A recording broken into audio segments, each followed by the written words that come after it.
मैं जितेंद्र राय आज आपको कक्षा 12th में दिए गए विषय पोस्टर ड्राफ्टिंग जो कि कंपोजिशन राइटिंग में 4 मार्क्स का दिया जाता है उसके बारे में आज आप लोगों को बताऊंगा। लेकिन इस विषय को पढ़ाने से पूर्व, इस टॉपिक को का लेखन करने से पूर्व मैं आप लोगों को सर्वप्रथम ड्राफ्टिंग का मीन समझाना चाहूँगा, यानी ड्राफ्टिंग का क्या अभिप्राय है, क्या तात्पर्य है। ड्राफ्टिंग का तात्पर्य एक प्रारूप से है, अर्थात शब्दों का वह समूह जिसके माध्यम से हम अपने विचारों, अपनी सोच को लेखन के आधार पर लिखकर या शब्दों में अभिव्यक्त कर प्रदर्शित कर सकते हैं। पोस्टर ड्राफ्टिंग के आज का जो विषय है वो है कंजर्व वाटर, कंजर्व लाइफ। हम इसके स्थान पर कंजर्व वाटर, कंजर्व लाइफ के स्थान पर हम सेव वाटर का भी प्रयोग कर सकते हैं। हम लोग देखते हैं ज़्यादातर ग्रीष्मकाल के समय में अधिकांश लोग पानी की किल्लत को महसूस किया करते हैं। इसी कारण मेरे द्वारा आज का जो विषय लिया गया वो कंजर्व वाटर और कंजर्व लाइफ को लेकर लिया गया है। यानी जल का संरक्षण अगर हम करते हैं तो हम अपने जीवन को भी सुरक्षित कर सकते हैं। दूसरा, सेव वाटर अर्थात पानी को बचाइए। हमारे द्वारा जब इस प्रकार की पोस्टर ड्राफ्टिंग की जाती है, पोस्टर ड्राफ्टिंग का विषय कोई भी हो सकता है। पोस्टर ड्राफ्टिंग योगा क्लासेस को लेकर, सेव गर्ल चाइल्ड को लेकर, ठीक है, इसके अलावा अवर मदर टंग को लेकर, या हमारे द्वारा एनवायरनमेंट को लेकर, किसी भी प्रकार के विषय पर पोस्टर ड्राफ्टिंग की जा सकती है। लेकिन पोस्टर ड्राफ्टिंग करने से पहले हम लोगों को कुछ बिंदुओं का अनुसरण करना चाहिए जिसके द्वारा हम अपने पोस्टर ड्राफ्टिंग को और बेहतर क्या कर सकते हैं, बना सकें। सर्वप्रथम जब पोस्टर ड्राफ्टिंग किया जाता है तो उसके अंदर हमारे द्वारा जो विषय चुना गया है उस विषय को हमें बोल्ड यानी बड़े अक्षरों के अंदर, कैपिटल लेटर्स में, और बोल्ड अर्थात उसे डार्क करके प्रदर्शित करने का प्रयत्न करना चाहिए जिस सब्जेक्ट पर हमारे द्वारा पोस्टर ड्राफ्टिंग की जा रही हो। इसके अलावा हमें उसमें स्लोगन और जिंगल का प्रयोग करना चाहिए। विद्यार्थियों, शायद आप लोग जानते हैं जिंगल, या आप लोगों ने सुना हो जिंगल बैल। ये पोइम के दौरान इस तरह के शब्दों का प्रयोग किया गया है। जिंगल का तात्पर्य होता है झंझनाहट, खनखनाहट, अर्थात शब्दों का वो समूह जिनके सुनने पर किसी भी व्यक्ति के अंदर कुछ विचार उत्पन्न होते हैं जिसके कारण वह एक उपयुक्त कदम उस विषय में उठाने के संबंध में सोचता है। ये व्यक्ति के मन को झंझोर देता है। अर्थात जैसे कि मेरे द्वारा यहाँ पर लिखा गया, वाटर इज लाइफ, जल ही जीवन है। यानी पानी जो है, ठीक है, उसके बिना जीवन संभव नहीं है। एवरी ड्रॉप इज प्रीसियस, प्रत्येक बूंद क्या है, बहुमूल्य है।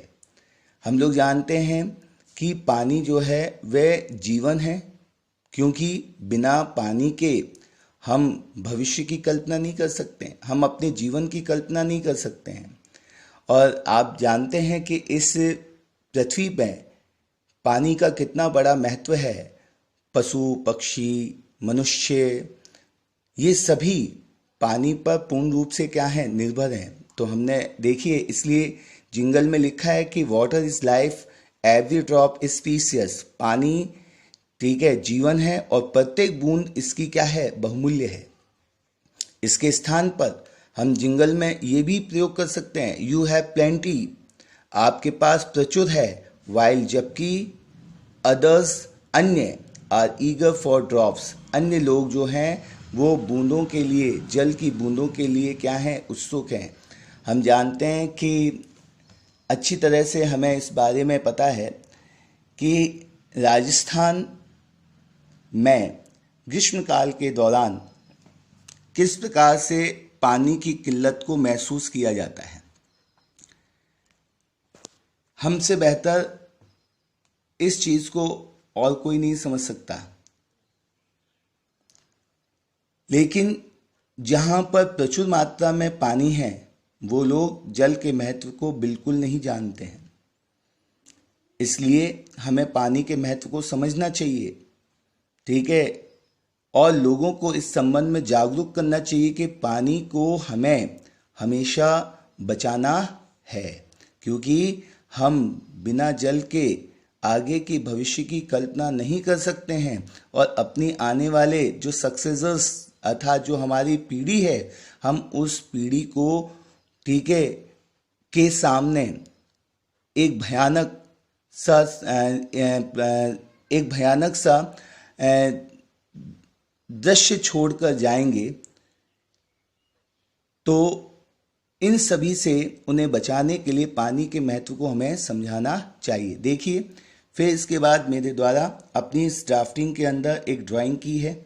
मैंने इसमें देखिए बताया है, हैंड्स दिए हैं, उसके साथ साथ मैंने ड्रॉप भी बताई है, जिसमें मेरे द्वारा प्रयत्न किया गया कि पानी को बचाएं, अपने हाथों के माध्यम से, अपने प्रयासों के माध्यम से बचाने का प्रयत्न करें। ये मैंने अपनी इस ड्राइंग में शो किया है। इसके अलावा आप लोग ये हमेशा ध्यान रखें कि ज़्यादा बेहतर होगा कि आप लोग भी इसी प्रकार की अपने ड्राफ्टिंग में ड्राइंग करें।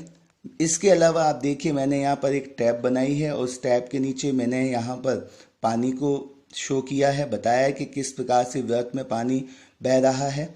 और उसके बाद मैंने एक व्यक्ति की थॉट को यहाँ पर शो किया है, every single drop makes the ocean so save water.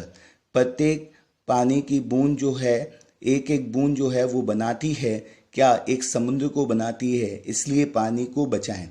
तो आप लोग जानते हैं कि बूंद बूंद से जैसे कहा जाता है, हिंदी में कहा जाता है कि बूंद बूंद से घड़ा भरता है, उसी प्रकार से बूंद बूंद से समुद्र ठीक है की रचना की जा सकती है। इसलिए हमें आने वाले भविष्य को ज़्यादा सुंदर और बेहतर बनाने के लिए अपनी आने वाली पीढ़ी को एक सृजनात्मक ठीक है एक प्रकृति देने के लिए, प्रदान करने के लिए हमें पानी को के महत्व को समझाना चाहिए और ठीक है उसे बचाना चाहिए। इसके अलावा देखिए, मैंने यहाँ पर लिखा है, we can't imagine future without water. हम कल्पना नहीं कर सकते हैं ठीक है भविष्य की बिना पानी के। जैसे कि मैं आपको कह रहा था कि अपनी आने वाली पीढ़ी को हम लोग किस प्रकार का दृश्य, हम आने वाली भयानक दृश्य अपनी पीढ़ी के लिए छोड़कर जाएंगे, ठीक है, उसके बारे में सोचकर इस प्रकार के विचार को मैंने यहाँ पर प्रदर्शित किया है कि we can't imagine future without water. हम कल्पना नहीं कर सकते हैं भविष्य की बिना पानी के। इसके अलावा लोगों को अवेयर करने के लिए, उन्हें जागरूक करने के लिए हमें अपनी ड्राफ्टिंग के अंदर कुछ और बिंदुओं को भी वर्णित करना चाहिए, ठीक है। सबसे पहले हमें एक हेडलाइन देनी चाहिए। उस हेडलाइन को हम लोग किसी भी तरीके से दर्शा सकते हैं। अपनी इस हेडलाइन के अंदर हम लोग, जैसे मैंने लिखा है, कीप इन माइंड यानी दिमाग में रखें। मैं इसकी जगह लिख सकता हूँ रिमेंबर यानी याद रखें। इसकी जगह मेरे द्वारा लिखा जा सकता है, रिमेंबर के स्थान पर मैं यहाँ पर यूज़ कर सकता हूँ सजेशन, सुझाव, इंस्ट्रक्शन, निर्देश, मैं यहाँ पर इसकी जगह प्रयोग कर सकता हूँ डज क्या करना है, डोंट क्या नहीं करना है। इस प्रकार के बिंदुओं को हेडलाइंस के रूप में मैं यहाँ पर बोल्ड लेटर्स में प्रदर्शित कर सकता हूँ। और इसके अंदर मैं कुछ इसके नीचे की तरफ मैं कुछ लाइनों को भी दर्शा सकता हूँ, लेकिन ये हमेशा ध्यान रखें कि ज़्यादा प्रयत्न करें, आसान रहेगा हम सभी के लिए कि हमारे द्वारा जब यहाँ पर लाइंस वगैरह लिखी जा रही हूँ तो इन लिखी जाने वाली लाइंस में हम लोग इम्परेटिव फॉर्मेशन या इन्फिनेटिव फॉर्मेशन का यूज़ करें। अर्थात इम्परेटिव फॉर्मेशन का मतलब होता है कि ज़्यादातर जो भी लाइनें सजेशन के तौर पर, इंस्ट्रक्शन के तौर पर दी जा रही हों, उन लाइंस को हम लोग वर्ब की फर्स्ट फॉर्म से क्या करें, शुरू करें। या अगर वर्ब की फर्स्ट फॉर्म या डू नॉट प्लस वर्ब की फर्स्ट फॉर्म या प्लीज़ काइंडली के साथ वर्ब की फर्स्ट फॉर्म, यानी जो इम्परेटिव फॉर्मेशन में प्रदर्शित किया जाता है। हम लोग जानते हैं कि इम्परेटिव सेंटेंस वो सेंटेंस कहलाते हैं जो वर्ब की फर्स्ट फॉर्म से शुरू होते हैं। तो हम वर्ब की फर्स्ट फॉर्म से शुरू होने वाले या डू नॉट प्लस वर्ब की first form, never plus verb की फर्स्ट फॉर्म, लेट से शुरू होने वाले इस प्रकार के इम्परेटिव सेंटेंस को हम लोग यहाँ पर प्रयोग कर सकते हैं, जो काफ़ी आसान होगा हमारे लिए, ठीक है, इस संबंध में प्रदर्शित किया जाना। इसके अलावा हम लोग चाहें तो इन्फिनेटिव का भी प्रयोग कर सकते हैं। इन्फिनेटिव यानी हम लोग यहाँ पर इन्फिनेटिव भी के रूप में भी हम लोग यहाँ पर क्या कर सकते हैं, दर्शा सकते हैं। इन्फिनेटिव में यहाँ पर प्रदर्शित किया जा सकता है। टू प्लस वर्ब की फर्स्ट फॉर्म से भी हम लोग वाक्य को शुरू करके दर्शा सकते हैं। फिर उसके बाद जैसे कि मैंने यहाँ लिखा है इसके संबंध में, क्लोज द टैप अर्थात आप नलों को बंद करें। वैन नॉट इन यूज जब आपको इसकी ज़रूरत ना हो, यानी पानी को व्यर्थ में ना बहाएं। रिपेयर द लीकिंग पाइप्स अगर कहीं पर किसी पाइप से पानी व्यर्थ में बह रहा है, ठीक है, तो उसकी मरम्मत कराएं। और टैप्स अर्थात किसी नल से पानी बह रहा है तो उसको भी हमें रिपेयर कराएं। Have rain water, have rain अर्थात क्या करें, जो बारिश से जो होती है उससे होने वाला, प्राप्त होने वाला जो पानी है उसका हार्वेस्टिंग करें, अर्थात कहने का मतलब उसका संरक्षण करें, उसे घर में एकत्रित करें।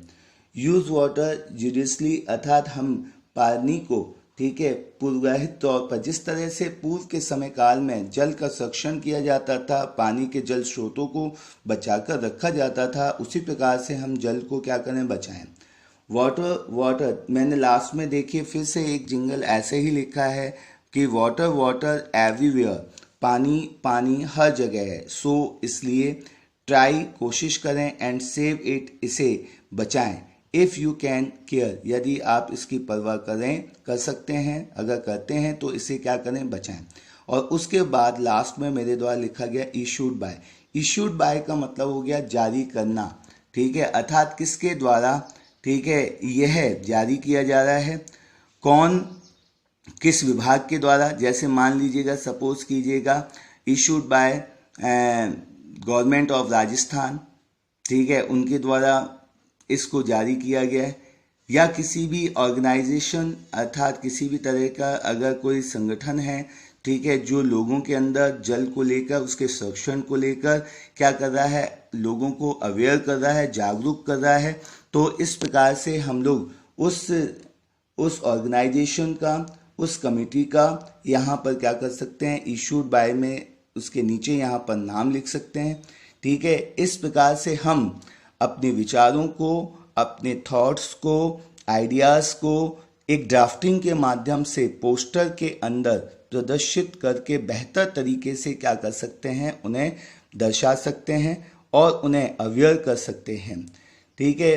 तो वैसे भी पोस्टर ड्राफ्टिंग का उद्देश्य यही होता है कि ज़्यादा से ज़्यादा लोग बड़ी संख्या में जब हमारे द्वारा ड्राफ्ट किए गए पोस्टर को देखता है, पढ़ता है, तो वह, ठीक है, इस संबंध में जागरूक होता है और जागरूक होने के साथ साथ वह अन्य लोगों को भी जागरूक करने का क्या करता है, प्रयत्न करता है। तो इसलिए हम सभी लोगों को क्या करना चाहिए, इस प्रकार से पोस्टर ड्राफ्टिंग के दौरान जो भी विद्यार्थीगण जिनके द्वारा इस विषय को आज पढ़ा गया है, उन लोगों को प्रयत्न करना चाहिए ज़्यादा से ज़्यादा जिंगल यूज़ करें, जिंगल्स के साथ साथ वो अपनी पोस्टर ड्राफ्टिंग में ड्राइंग यूज़ करें। उसके अलावा जो हेडलाइंस हैं, उन हेडलाइंस के नीचे जिस प्रकार की जो लाइनें वह लिख रहा है, ठीक है, उन लाइनों के अंदर वह ज़्यादा से ज़्यादा इम्परेटिव सेंटेंसेस का या इन्फिनेटिव सेंटेंसेस का प्रयोग करे। इसके अलावा लास्ट में ये जरूर ध्यान रखना है, जिंगल के साथ, किसी भी एक जिंगल के साथ फिनिश करे और इशूड बाय करके, ठीक है, उस मिनिस्ट्री या डिपार्टमेंट का नाम जरूर मेंशन करे या कमिटी, ठीक है, या ऑर्गेनाइजेशन वगैरह का नाम मेंशन करे जिसके द्वारा, ठीक है, पोस्टर ड्राफ्टिंग के लिए कहा गया है या पोस्टर ड्राफ्टिंग जिनके द्वारा की जा रही है लोगों को जागरूक करने के लिए।